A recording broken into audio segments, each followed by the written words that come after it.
What's up, guys? All right, let's talk about the most important thing you will ever learn in your life: intervals. Now, a lot of you are probably thinking, intervals? Man, those are boring. And to which I say, yeah, 100%. I agree with you right there. But they're an important foundation of sight singing and other key facets of music down the road, so we might as well know them now. But how do you do that, you might ask? Well, the most tried and true way to learn to memorize intervals is to sing them over and over and over and over and over and over and over and over and over and over and over again until they're just ingrained in your mind's ear and you can hear it and go, yep, that's a major ninth, that's a major 13th, or a major 42nd. But I mean, who's got time for that?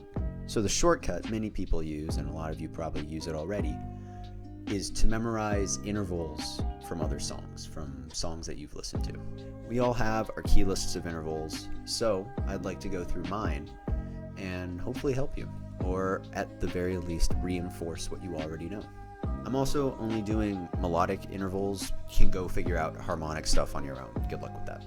So, without further ado, here is a rapid fire list of all of the interval song recognition things. Alright, first up, we've got the minor second. Super hot, super spicy. I feel this bad boy is almost instantly recognizable, whether you're ascending or descending. For ascending, I usually use the classic Jaws theme. And for descending, you've got the first two notes to For Elise. Overall, I give this interval 8 out of 10. I mean, yeah, it kind of sounds bad by itself, but if you arpeggiate it in a chord, woo!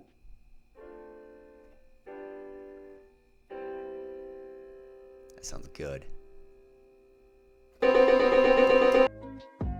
Next up is the major second, a cute half step up from the minor second. It plays a big role in classic songs like Happy Birthday, as well as Yesterday by the Beatles. Yesterday. Honestly, the interval's kind of basic, so I'm going to give it a 3 out of 10, but it's nice and easy to sing, so I'll give it that. Ah yes, the minor third, the almighty augmented second. This interval is featured in many slappers, such as Greensleeves, as well as Frosty the Snowman. Frosty the Snowman! It's a fantastic interval to have in your pocket, especially when you're soloing. So, I'm going to give it a 9 out of 10. Alright, major third. Stepping up to the big leagues now. A uniquely powerful interval. You can hear it in songs like When the Saints Go Marching In. Or, like I did, you could have just grown up in a place with this doorbell. Arguably one of the better intervals out there. 8 out of 10.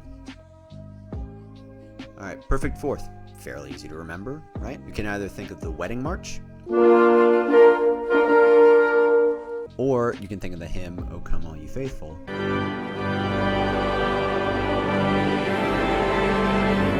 Crisp, clean, 7 out of 10. Only because I confuse it with the octave a lot for some reason. Excellent! It's time for the devil. The tritone is fairly easy to distinguish if you've ever watched The Simpsons. But going down, and I had to look for this one, you should listen to Even Flow by Pearl Jam. It's an absolutely wonderful interval, and I'd love to give it a 10 out of 10, but I've got to give it a 5 out of 10. So yeah, the perfect fifth. Easily found in one of the most popular film themes of all time, the Star Wars theme.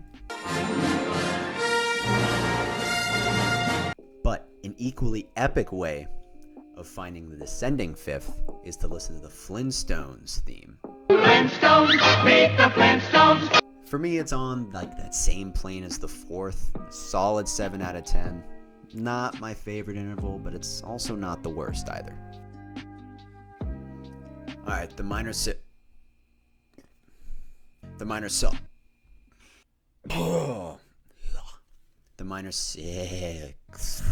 I found the best way to hear this, ascending at least, is in the middle of Fun's chorus of the song We Are Young.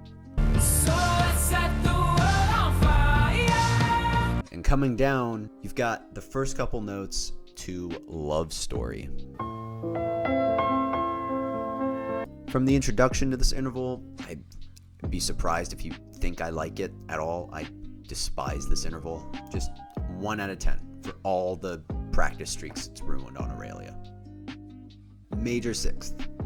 A lot better than the minor sixth, I will give you that. It's easily found in My Bonnie Lies Over the Ocean. My Bonnie lies over the ocean. As well as Nobody Knows the Trouble I've Seen. Nobody knows. 6 out of 10, not because it's a sixth, but it's a cool melodic place to go. Okay, so the minor seventh. An easy way of getting it ingrained in your mind's ear is by listening to Somewhere from West Side Story. There's up. Or by finding it in the melody to Watermelon Man. Definitely feeling a 4 with this one. For me, it's got that same vibe as you wear a shirt for a day, but it's not stinky. So you're like, I could probably wear this tomorrow as well, but I'm not gonna wear it tomorrow because you can't wear the shirt on the same 2 days in a row. So you throw it on the chair in your room that has all of that same kind of clothing that's not smelly, but it's not entirely clean either, so you can't put it with that stuff. That's the vibe I get from the minor seventh.